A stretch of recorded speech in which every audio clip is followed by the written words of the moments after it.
এগুলো হচ্ছে modal verb. এদের সাথে সবসময় ভার্ব ফর্ম ওয়ান বসে, এদের সাথে সবসময় ভার্ব ফর্ম ওয়ান বসে।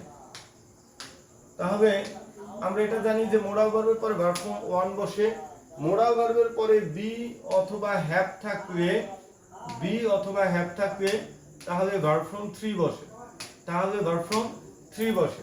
এতটুকু হয়ে গেল। এখন আমরা এখানে কিছু প্র্যাকটিস এক্সাম্পল দেখব, যেগুলো দ্বারা তুমি ক্লিয়ার হয়ে যাবে যে তুমি আসলে বুঝতে পারছো কিনা। তাই দেখি এখানে কি কি বলা আছে। হি ক্যান ডান, এখানে দেখো আমাদের দেওয়া আছে ডানের ব্র্যাকেট দেওয়া আছে, অর্থাৎ হি ক্যান, ক্যান আমরা জানি কি একটি মোডাল ভার্ব। তাই মোডাল ভার্বের পরে আমরা জানি ডান কি হতে পারে না, কারণ কি এটা ভার্ব ফর্ম 3 তে আছে। কিন্তু আমরা তো বসাবো কি ক্যান এর পরে ভার্ব ফর্ম 1, কারণ আমরা জানি যে মোডাল ভার্বের পরে ভার্ব ফর্ম 1 বসে, মোডাল ভার্বের পরে ভার্ব ফর্ম 1 বসে। তাহলে ডানের ভার্ব ফর্ম 1 কি ডু, ডানের ভার্ব ফর্ম 1 কি ডু। তাহলে হবে হি ক্যান ডু ইট। দেখো অ্যানসার, দেখো হি ক্যান ডু ইট, তোমরা এখানে দেখতে পাচ্ছ হি ক্যান ডু ইট, ডান থেকে ডু হয়ে গেছে। এরপর দেখো next, we must B speak English. এখন দেখো আমি জানি যে মাস্ট একটি মোডাল ভার্ব, এরপরে আবার দেখো আছে বি, তাহলে আমরা জানি মোডাল ভার্বের পরে বি থাকলে ভার্ব ফর্ম 3 হয়। তো এই স্পিক তো ভার্ব ফর্ম 1 কে আমি বসাইতে পারবো না, কারণ এই স্পিকের ভার্ব ফর্ম 3 হচ্ছে কি স্পোকেন।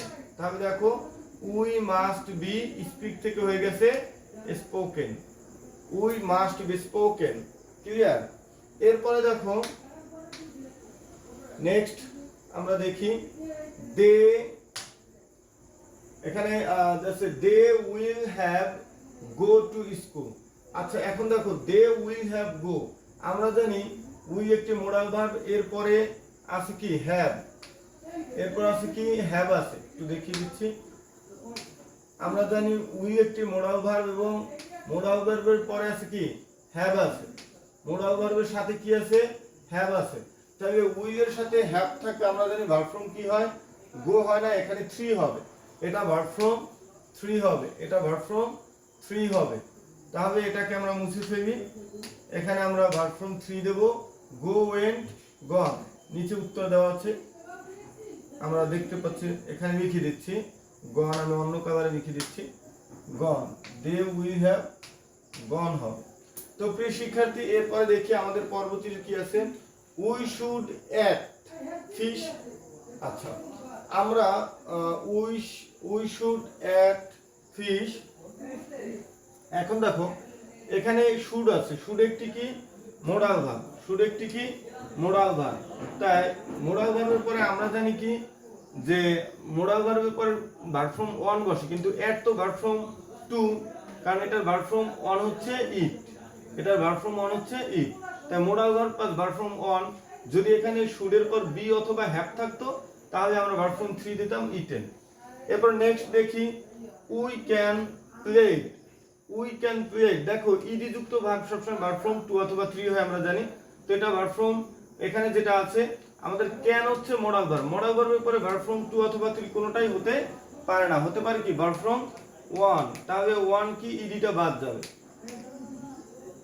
ই এখানে আমাদের ইডি বাদ যাবে, তাহলে হবে কি উই ক্যান প্লে ফুটবল। তো প্রিয় শিক্ষার্থী আমার মনে হয় মোডাল ভার্বের যে বেসিক রুলস এটা নিয়ে তোমাদের কোনো সমস্যা হবে না। তো এই ভার্বগুলো সম্পর্কে আরো শুধুমাত্র আজকে বেশিরভাগ আমরা মোডাল ভার্বের বেসিক নিয়ে আলোচনা করছি। নেক্সট রাইট ফর্ম ভার্বের রুলসে আমরা যেটা আলোচনা করব সেটা হচ্ছে, আমি তোমাদের দেখিয়ে দিচ্ছি পর ভিডিওতে কি নিয়ে আলোচনা করব, যে